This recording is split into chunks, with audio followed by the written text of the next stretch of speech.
Salam, selamat berjumpa di dalam Tuhan Yesus Kristus. Sebelum kita merenungkan firman Tuhan, mari kita berdoa. Bapa dalam surga, saat ini kami akan merenungkan kebenaran firman-Mu. Tolong kami, mampukan kami dengan kuat kuasa Roh Kudus-Mu, biar kami dapat mengerti, memahami, dan melakukan kebenaran itu dalam kehidupan kami. Terima kasih Bapa, kami sambut firman-Mu di dalam nama Tuhan Yesus. Haleluya. Amin. Firman Tuhan pada pagi hari ini, pada saat ini, terambil dari 1 Raja-Raja pasal yang ke-17, ayat 1 hingga ayat yang ke-16. Saya akan membacakan bagi kita sekalian. Elia di tepi sungai Kerit. Lalu berkatalah Elia, orang Tisbe dari Tisbe Gilead, kepada Ahab, demi Tuhan yang hidup, Allah Israel, yang kulayani, sesungguhnya tidak akan ada embun atau hujan pada tahun-tahun ini kecuali kalau kukatakan. Kemudian datanglah firman Tuhan kepadanya, pergilah dari sini, berjalanlah ke timur dan bersembunyilah di tepi sungai Kerit, di sebelah timur sungai Yordan. Engkau dapat minum dari sungai itu, dan burung-burung gagak telah kuperintahkan untuk memberi makan engkau di sana. Lalu ia pergi dan ia melakukan seperti firman Tuhan. Ia pergi dan diam di tepi sungai Kerit di sebelah timur sungai Yordan. Pada waktu pagi dan petang, burung-burung gagak membawa roti dan daging kepadanya, dan ia minum dari sungai itu. Elia dan janda di Sarfat. Tetapi sudah beberapa waktu, sungai itu menjadi kering, sebab hujan tiada turun di negeri itu. Maka datanglah firman Tuhan kepada Elia, bersiaplah, pergi ke Sarfat yang termasuk wilayah Sidon, dan diamlah di sana. Ketahuilah, aku telah memerintahkan seorang janda untuk memberi engkau makan. Sesudah itu ia bersiap, lalu pergi ke Sarfat. Setelah ia sampai ke pintu gerbang kota itu, tampaklah di sana seorang janda sedang mengumpulkan kayu api. Ia berseru kepada perempuan itu, katanya, cobalah ambil bagiku sedikit air dalam kendi supaya aku minum. Ketika perempuan itu pergi mengambilnya, ia berseru lagi, cobalah ambil juga bagiku sepotong roti. Perempuan itu menjawab, demi Tuhan Allahmu yang hidup, sesungguhnya tidak ada roti padaku sedikit pun, kecuali segenggam tepung dalam tempayan dan sedikit minyak dalam buli-buli. Dan sekarang aku sedang mengumpulkan 2-3 potong kayu api. Kemudian aku mau pulang dan mengolahnya bagiku dan bagi anakku. Dan setelah kami memakannya, maka kami akan mati. Tetapi Elia berkata kepadanya, janganlah takut, pulanglah, buatlah seperti yang kau katakan. Tetapi buatlah lebih dahulu bagiku sepotong roti bundar kecil daripadanya, dan bawalah kepadaku. Kemudian barulah kau buat bagimu dan bagi anakmu. Sebab beginilah firman Tuhan, Allah Israel, tepung dalam tempayan itu tidak akan habis, dan minyak dalam buli-buli itu pun tidak akan berkurang sampai pada waktu Tuhan memberi hujan ke atas muka bumi. Lalu pergilah perempuan itu dan berbuat seperti yang dikatakan Elia. Maka perempuan itu dan dia serta anak perempuan itu mendapat makanan beberapa waktu lamanya. Tepung dalam tempayan itu tidak habis, dan minyak dalam buli-buli itu tidak berkurang, seperti firman Tuhan yang diucapkannya dengan perantaraan Elia.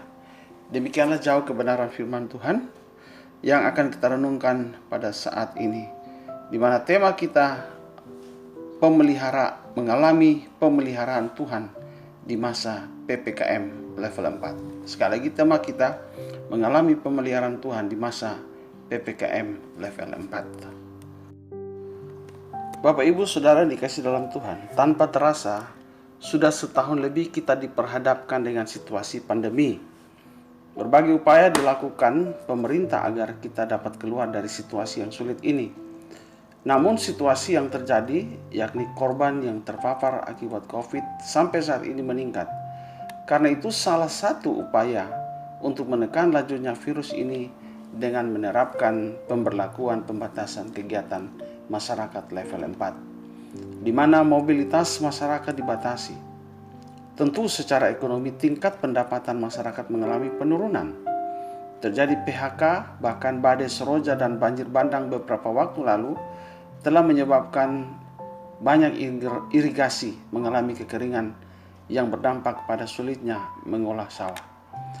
Namun, apakah ini berarti Tuhan meninggalkan dan tidak menunjukkan pemeliharaannya bagi kita sebagai umatnya? Dari perikop yang baru kita baca, ini menjelaskan kepada kita tentang situasi kelaparan dan kekeringan yang melanda kehidupan bangsa Israel.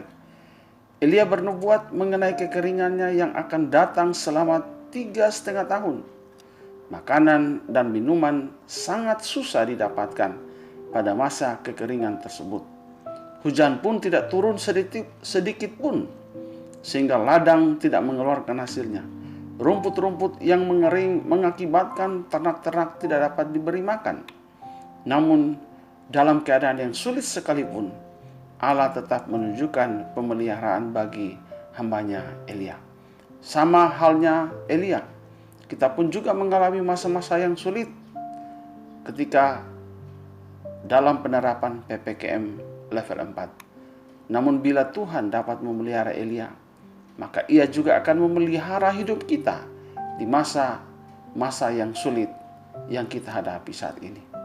Karena itu, apa yang dapat kita renungkan dari kisah Elia? Apa rahasia yang dapat kita renungkan agar kita tetap terpelihara dan mengalami mujizat Tuhan di masa PPKM level 4 ini?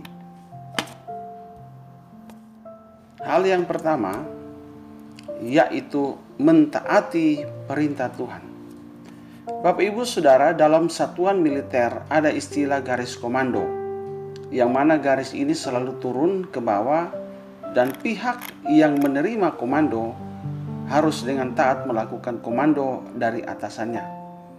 Jika hal ini dilanggar, maka kehancuran bagi satuan itu. Oleh karenanya, ketaatan seorang prajurit bawahan adalah salah satu kunci penting di dalam sebuah satuan militer. Demikian halnya juga sikap yang harus kita kembangkan di dalam kita mengiringi akan Tuhan, di mana kita harus mengalami atau kita harus hidup di dalam ketaatan. Dalam perikop yang baru kita baca ini menjelaskan tentang kekeringan yang terjadi di negeri Israel. Itu sebabnya di dalam ayat yang ketiga, di mana di situ Tuhan memerintahkan Elia berjalan ke arah timur dan bersembunyi di tepi sungai Kerit. Jadi Elia bersembunyi di tempat di mana orang itu tidak bisa datang kepadanya dan dia juga tidak bisa keluar kemana-mana. Dan ini artinya Elia mengalami lockdown. Nah, pertanyaannya, bagaimana Elia bisa mendapatkan makanan dan minuman? Atau dengan kata lain, bagaimana ia dapat dipelihara oleh Tuhan di masa lockdown seperti itu? Nah, kalau kita membaca di dalam ayat 4 dan ayat yang ke-6, maka di situ dikatakan bahwa Tuhan memerintahkan kepada burung gagak untuk memberi makan roti dan daging kepada Elia pada waktu pagi dan pada waktu petang. Nah, ini adalah cara Allah yang heran dan ajaib untuk memelihara hambanya Elia. Bahkan Tuhan memakai burung gagak yang termasuk burung najis bagi orang Israel dan bagi sebagian orang, bahwa kehadiran burung gagak itu selalu membawa pertanda buruk. Entah kematian, musibah, mayat, bahkan perang yang akan menimpa wilayah tersebut. Mungkin juga sebagian orang melihat bahwa COVID-19 adalah pertanda buruk, sebab virus ini telah membawa malapetaka, bahkan kematian bagi banyak orang. Memang tidak ada seorang pun yang tentu mengharapkan hal ini terjadi, musibah ini terjadi. Tetapi bagi kita sebagai orang percaya, kehadiran COVID-19 adalah cara Allah untuk memperbarui kehidupan dan penyerahan kita, agar kita semakin taat, berserah diri dan setia kepada Tuhan. Jika kita melihat atau kita membaca di dalam ayat yang pertama, di mana di situ Tuhan mengutus Elia untuk menemui Ahab untuk menyatakan penghukuman atas dosa yang mereka perbuat. Bangsa Israel telah menyembah berhala Mereka menyembah dewa Baal, di mana Baal dianggap sebagai dewa cuaca dan kesuburan. Itu sebabnya Tuhan ingin menunjukkan bahwa Dia adalah Allah dari segala Allah, bahwa Baal yang disembah oleh bangsa Israel itu bukan apa-apa. Nah, bisa jadi segala kepintaran, kehebatan, kekayaan, serta kecanggihan teknologi itu dapat membuat manusia menjadi sombong dan melupakan Tuhan. Manusia merasa bahwa semua itu sangat melebihi daripada Tuhan. Karena itu, ketika manusia berusaha untuk menyombongkan diri di hadapan Tuhan, maka Tuhan ingin membuktikan kepada dunia ini bahwa Dia adalah Allah. Dan semua kehebatan manusia itu tidak ada artinya di hadapan Tuhan. COVID-19 telah membuat manusia menderita. Manusia harus mengasingkan diri dari keramaian. Namun apakah situasi yang sulit saat ini membuat Allah tidak memelihara kita?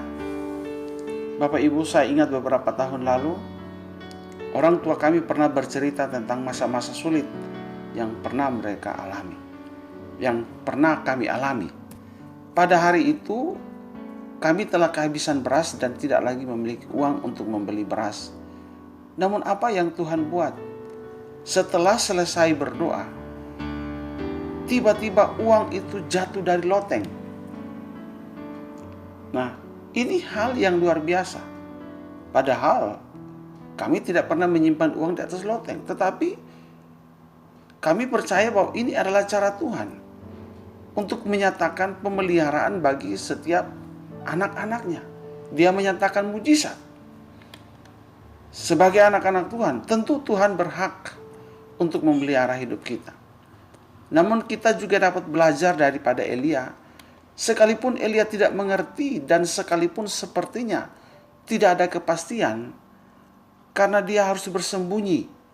Elia tahu bahwa ketaatan kepada Tuhan itu membawa kepada sebuah kepastian di tengah-tengah situasi yang penuh dengan ketidakpastian. Itu sebabnya apapun situasi yang saat ini kita hadapi, mungkin kita tidak mengerti, mungkin kita bingung sebab kita berada di tengah-tengah situasi yang penuh ketidakpastian. Namun satu hal yang harus kita lakukan adalah mari kita belajar untuk tetap taat. Kita belajar untuk tetap setia, beriman kepada Tuhan. Sebab Ia dapat melakukan mujizat yang luar biasa untuk dapat memelihara kehidupan kita saat kita menghadapi pandemi di masa PPKM level 4 ini. Firman Tuhan berkata, apa yang tidak pernah dilihat oleh mata dan tidak pernah didengar oleh telinga dan yang tidak pernah timbul di dalam hati manusia, semua yang disediakan Allah untuk mereka yang mengasihi Dia.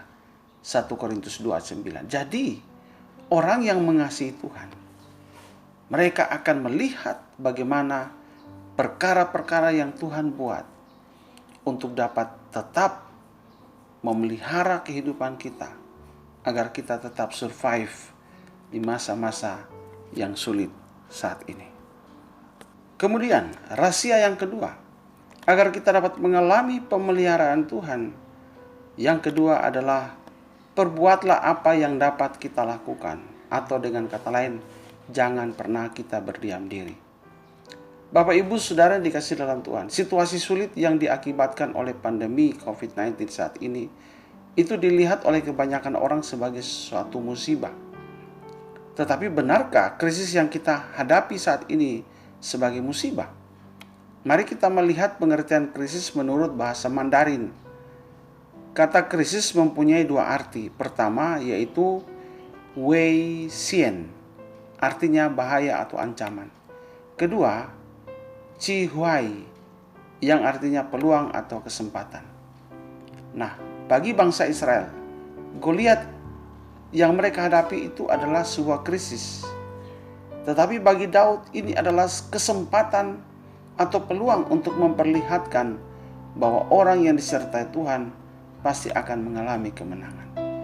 Karena itu bagi saya dan saudara, bagi kita sebagai anak-anak Tuhan, maka kita jangan melihat situasi yang sulit saat ini sebagai the end of everything atau akhir dari segalanya. Lantas kita berdiam diri dan kita terus merenungi keadaan, merenungi nasib ini. Tetapi tetaplah kita move on, kita bergerak, kita maju, serta kita berbuat apa yang bisa kita lakukan untuk kita tetap dapat bertahan di tengah-tengah situasi yang sulit ini. Ketika terjadi kelaparan di Sarfat, maka di dalam ayat yang ke-15, di situ dijelaskan bagaimana Elia mengatakan kepada janda Sarfat untuk berbuat seperti apa yang dilakukan, apa yang diperintahkan oleh Elia. Berbuat apa? Bapak Ibu, di dalam ayat yang ke-12a, maka perempuan itu disuruh oleh Elia untuk mengolah tepung segenggam menjadi roti. Itu artinya mengolah, itu artinya berbagai potensi dan sumber daya yang diberikan Tuhan bagi kehidupan kita, itu dapat kita olah dan kita kembangkan agar dapat memenuhi kebutuhan di dalam kehidupan kita. Di dalam 2 Tesalonika 3:10 bagian B, Paulus berkata, jika seorang tidak mau bekerja, janganlah ia makan. Artinya, di tengah-tengah pandemi ini janganlah kita menjadi kaum rebahan yang sukanya tidur-tiduran dan bermalas-malasan. Karena kemalasan hanya membuat miskin, tetapi tangan orang rajin akan menjadikan kaya. Amsal 10 ayat yang keempat. Itu sebabnya lewat perenungan kita hari ini, mari kita belajar daripada kehidupan Elia untuk kita tidak khawatir dan bimbang di dalam menghadapi situasi yang saat ini kita hadapi. Karena kita percaya bahwa pemeliharaan Tuhan bagi hidup orang percaya itu sangat ajaib dan luar biasa. Asalkan kita mau taat kepada Tuhan atas setiap perintah dan kita melakukan apa yang dapat kita berbuat sesuai dengan potensi yang Tuhan beri. Kita tahu bahwa alam semesta dan segala isinya itu adalah ciptaan Tuhan yang luar biasa dan kaya adanya. Karena itu, mari kita kembangkan potensi yang ada pada diri kita. Jangan kita menjadi orang yang berdiam diri, bermalas-malasan, tapi kita berjuang, kita berusaha, kita perbuat seperti apa yang dilakukan oleh janda di Sarfat ini. Maka kita akan melihat, menikmati setiap berkat Tuhan di masa-masa pandemi yang kita hadapi saat ini. Demikianlah jauh kebenaran firman Tuhan. Mari kita berdoa. Bapa dalam surga, terima kasih buat kebenaran firman-Mu yang sudah kami renungkan pada saat ini. Kami belajar daripada kehidupan Elia, bagaimana Tuhan memelihara dia di masa-masa sulit. Ketika dia mau taat, ketika dia mau melakukan apa yang diperintahkan oleh firman, maka hal yang luar biasa yang Tuhan buat di dalam kehidupannya. Sesuatu yang mustahil. Bagi Tuhan tidak ada yang mustahil. Tuhan dapat berkarya, Tuhan dapat menunjukkan pemeliharaan bagi kehidupan kami sebagai anak-anak. Terima kasih Bapa. Ini doa kami. Di dalam nama Tuhan Yesus kami berdoa. Haleluya. Amin.